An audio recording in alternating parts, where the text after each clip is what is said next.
tier. What exactly is tier and what is tier not? We've all heard the expression tier, but maybe you don't quite understand what it is or what is not supposed to be.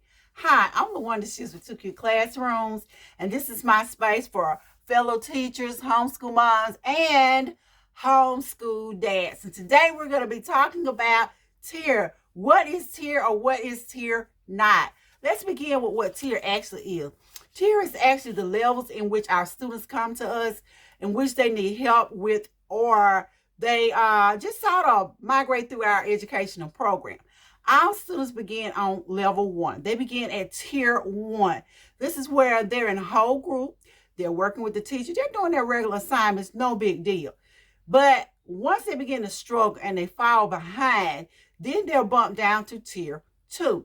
Tier 2 are our students who are about a grade level behind, whether they have fallen behind the rest of their class or they came to us already behind.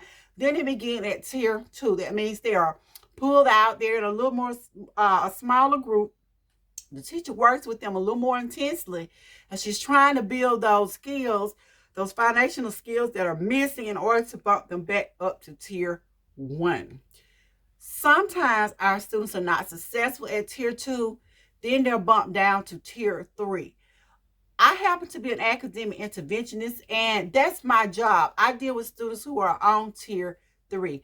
I pull these students out and I work with them basically either one-on-one in a very, very small group. So when you get to tier 3, you're working with your teacher or your interventionist, and you're in a group very small. It's no more than about 5 kids at the most, and you and that person, and you're really, really working on those skills. Students can come in at tier 3 or they can decline to tier 3. I'm hoping none of our students decline to a level 3. But that's just the reality of our educational system. And when students are on tier 3, that means they're about 2 grade levels behind. And a lot of times these students are already repeaters. That means that they've already been retained. They have been struggling. They are struggling by some magical fairy or grace of a higher power. They ended up in the grade in which they're in, but they are really, really struggling, and chances are good if something's not done, then they're going to be retained again. So that's what tier is. It's the levels of education, the levels of our system, and we have a tier 1, tier 2, and a tier 3. Let's talk about what tier is not. Tier is not a computer program. Yes, some districts use computer programs with their students to work with them to try to help rebuild those skills. And a lot of times they may use the program for a tier 2 and tier 3, or they may use them for all of the tiers. But tier is not just a computer program. A teacher still has to do a teacher's job, or interventionist has to do an interventionist's job. It's not the computer teaching your kids. Another thing that tier is not special education. I hear this a lot. Sometimes when they talk about coming to me for tier, the parents have to do the paperwork. Oh my God, my child's nothing's wrong with my child. My child does not need to be sped. Oh, she is okay. Why are you putting my child in special education? I'm not going to sign these forms.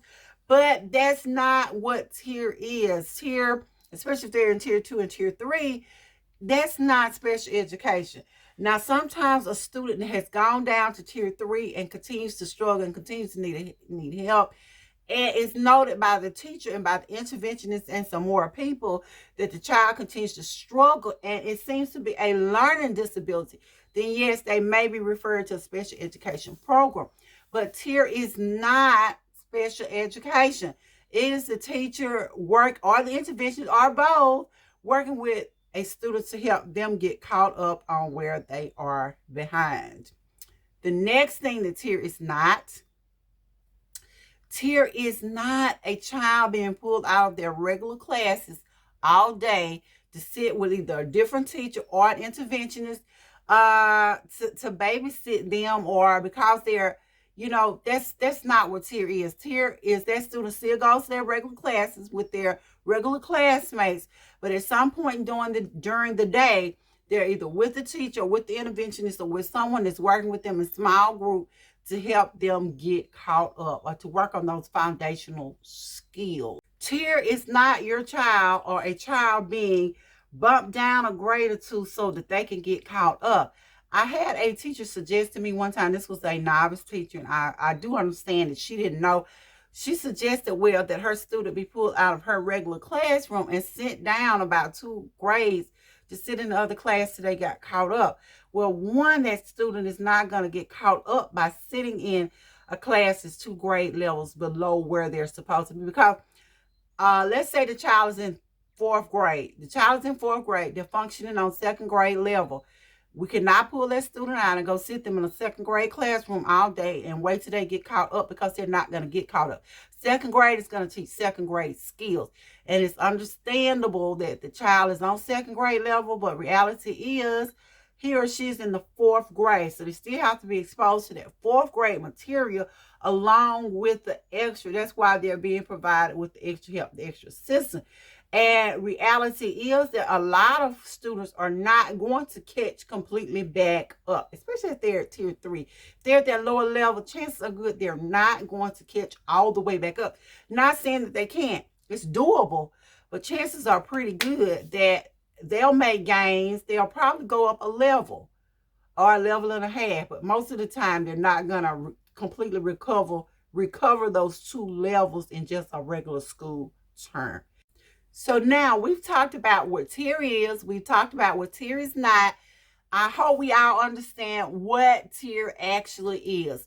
So for my novice teachers or even some of my veteran teachers, here's an explanation of tier. Again, thank you for watching.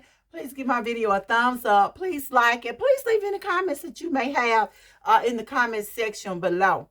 Again, this was one of Shiza2Q Classrooms talking about what tier was and was not. I'll see you guys in the next video.